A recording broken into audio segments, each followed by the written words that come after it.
ကွန်ပျူတာမှာအင်္ဂလိပ်ဖောင့်အလှတွေကိုဘယ်လိုသွင်းမလဲ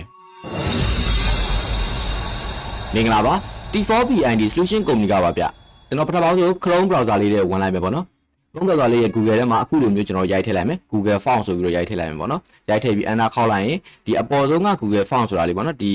browse font ပေါ့နော်ဒီ website လေးတော့ကျွန်တော်ဝင်လိုက်မယ် Control key လေးဖိပြီးတော့ကျွန်တော်ဝင်လိုက်မယ်ပေါ့နော် tab တစ်လေးရအောင်ဒီမှာဆိုရင်ကျွန်တော်တို့ font တွေတန်းပြရပါတော့ဒါလေးတွေကသူပြရတဲ့ font preview လေးတွေပေါ့နော် font preview လေးဒါအောင်နာလေးနည်းနည်းဆွဲပါပေါ့နော်ဒီမှာအများကြီးရှိရပေါ့နော် font တွေကဒီ font လေးပေါ့နော်ဒီ font လေးကိုကျွန်တော်ကြိုက်တယ်ဆိုတော့ဒါလေးကိုတစ်ချက်နှိပ်လိုက်မယ်တော်လည်းဒီမှာပြထားတယ်ပေါ့နော် preview ပုံစံလေးသူပြထားတယ် font ရဲ့ဟာလေးကိုဒါ font name လေးပေါ့နော်သူ font name လေးကျွန်တော်တို့ရိုက်မယ်ဆိုရင်ဒီ font name လေးကိုသုံးရမယ်ပေါ့နော် right click နှိပ်ပြီးတော့ copy ကူးထားလိုက်မယ် down မယ်ဆိုရင် get font ဆိုတာလေးကိုနှိပ်လိုက်မယ် download all ဆိုတာလေးကိုထပ်နှိပ်လိုက်မယ်ဒါဆိုရင်ဒီမှာကျွန်တော်တို့ download ဆိုတာပြီးသွားရင်လည်းတူတယ်ဒီဟာလေးပေါ့နော် folder လေးတွေဝင်လိုက်မယ်ကျွန်တော် raw file လေးကို right click နှိပ်ပြီးတော့ extract to dancing secret ဆိုတာလေးပေါ့နော်ဒါလေးကိုကျွန်တော်တစ်ချက်နှိပ်လိုက်မယ်dancing secret ဒီဟာလေးပေါ့နော်ဒီ folder လေးကိုဖွင့်လိုက်မယ်ဝင်ပြီးတော့ဒီမှာ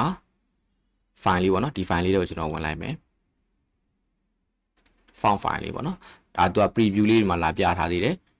ကျွန်တော်သွင်းမယ်ဆိုတော့ install ဆိုတာလေးကိုတစ်ချက်နှိပ်လိုက်မယ် install လုပ်နေပြီဒီဟာလေးပျောက်သွားပြီဆိုတော့ကျွန်တော်ဒီမှာလည်းပျောက်သွားပြီဆိုတော့ install လုပ်တာပြီးပြီပေါ့နော်လေးကိုပိတ်လိုက်မယ် web ကိုဖွင့်ပြီးတော့ကျွန်တော်download ဆွဲထားတဲ့ font လေးပေါ့နော်ဒီမှာရိုက်ထည့်မယ် copy ကူးထားတဲ့ font လေး